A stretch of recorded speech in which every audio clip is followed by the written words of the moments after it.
Olá, meus amigos criadores. Bem-vindos ao Canaril Santos Costa.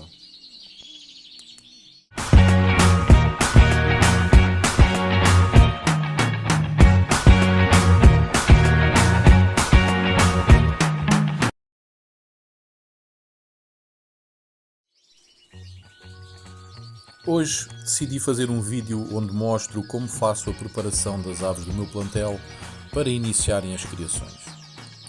Vou falar um pouco como tosquio as aves, coronas e consortes, na zona da cloaca, na zona das coroas, como verifico as unhas das mesmas e como as corto, e se tenho por hábito cortar as caudas das aves na altura da criação.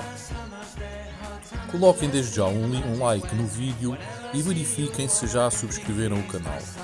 No caso de ainda não o terem feito, subscrevam o canal para irem acompanhando os vídeos aqui colocados. A raça de canários que crio, e como muitos sabem, é o canário Gloucester. É uma ave com uma plumagem muito densa, a qual, na altura das criações, poderá criar dificuldades aos progenitores de efetuarem a cópula de forma correta. As aves têm um sistema sexual diferenciado entre machos e fêmeas, onde, e em termos gerais, no caso dos machos o mesmo está concebido para produzir sêmen e no caso das fêmeas está concebido para produzir óvulos. Na zona exterior do corpo de machos e fêmeas, no baixo ventre, encontra-se a cloaca, órgão sexual reprodutor e local onde o macho transmite à fêmea o seu sêmen, a qual o recebe através da sua cloaca. A cópula entre duas aves dá-se com a subida do macho para as costas da fêmea e usando as asas para se equilibrar e as patas para se agarrar, tenta chegar com o seu órgão sexual, a cloaca, à cloaca da fêmea, por forma a transmitir o seu sêmen para o interior da cloaca da fêmea, onde os óvulos aguardam para serem fertilizados. Para esta operação correr bem, é necessário que as cloacas consigam se juntar. Em várias espécies de aves e raças de canários com uma plumagem muito densa e para facilitar o acasalamento das aves, é necessário procedermos à tosquia das penas na zona das cloacas, tanto nos machos como nas fêmeas. Para o efeito, uso uma tesoura pequena com as pontas viradas para fora, por forma a evitar magoar as aves durante o procedimento. Primeiro verifico onde se encontra a cloaca da ave e, sempre com cuidado para não a ferir, corto a plumagem à volta da cloaca até ser possível observar esta. Não corto as penas dessa zona na totalidade, apenas o necessário para a cloaca não estar envolvida numa grande densidade de plumagem para facilitar a cópula. Especialmente no caso das fêmeas, é importante deixarmos alguma plumagem nessa zona para que consigam produzir o calor suficiente na altura de chocarem os ovos. Para além disso, as fêmeas, quando estão predispostas a criar, ficam com a cloaca mais descaída, o que as ajuda a não termos de cortar muita plumagem nessa zona. No caso dos machos, poderemos cortar mais um pouco a plumagem, porque estes ficam com a cloaca em forma de espigão. No entanto, esse espigão não descai, fica apenas espetado, mas no caso de aves com uma grande densidade de plumagem, poderão ter dificuldades na altura da cópula de transmitir o seu sêmen à fêmea. Também não existe a situação nos machos de chocarem os ovos, pois são poucos os que o fazem e nunca por muito tempo. Normalmente acontece apenas na altura em que as fêmeas saem do ninho para se alimentar. Por isso poderemos cortar mais um pouco a plumagem nos machos. Nas raças em que um dos progenitores tem popa, como é o caso do canário Gloucester, é normal os criadores cortarem a coroa dos progenitores coroados. Eu faço uso do mesmo tipo de tesoura, com as pontas viradas para fora, e inicio o corte numa das zonas do ouvido da ave e vou cortando a plumagem da coroa até ao cimo do bico. Faço a mesma operação no outro lado da coroa, com início na zona do ouvido e vou cortando até ao cimo do bico. Esta operação tem duas razões de ser. Primeiro, por uma questão de limpeza. Na altura das criações, é normal administrarmos muitas papas, alimentos úmidos, os quais podem ficar sedimentos agarrados às penas dos progenitores, nomeadamente às penas das coroas. Assim, com a coroa rapada, evita-se que essa situação ocorra.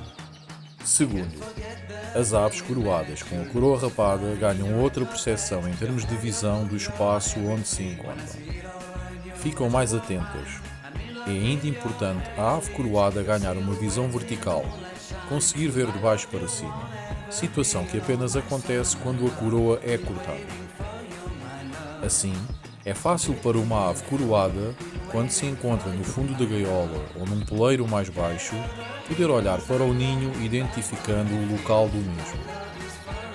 Terão de ter sempre muita atenção para não ferirem a ave durante o processo de tosquia da coroa. As unhas. Deveremos, durante o procedimento de tosquia das aves, observar as patas das mesmas e as unhas. Se estiverem grandes ou com as pontas muito afiadas, deveremos cortá-las.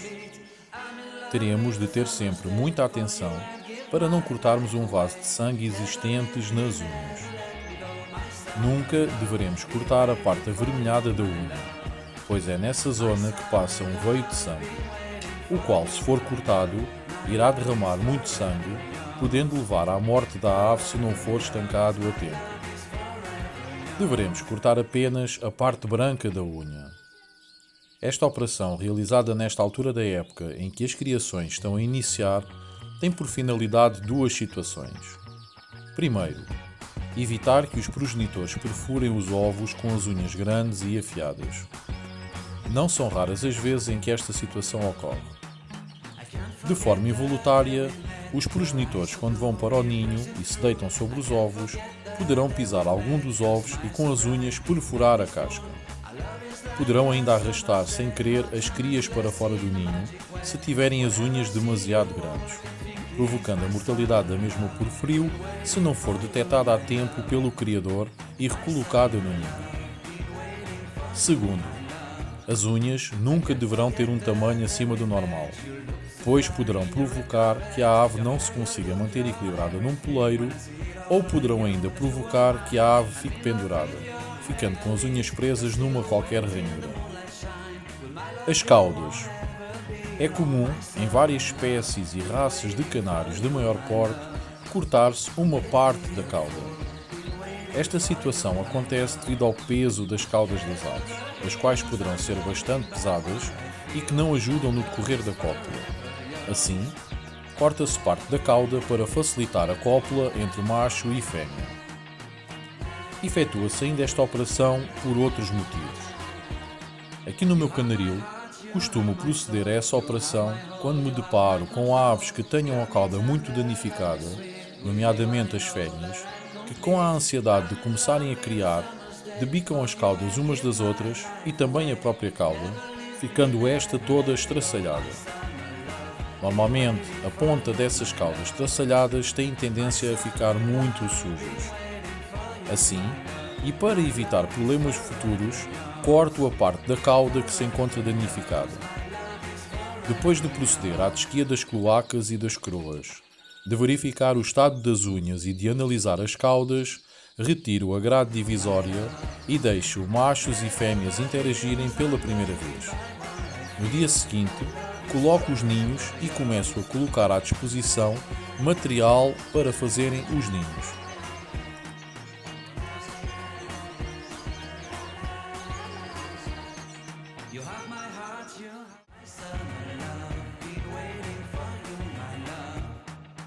Can't forget the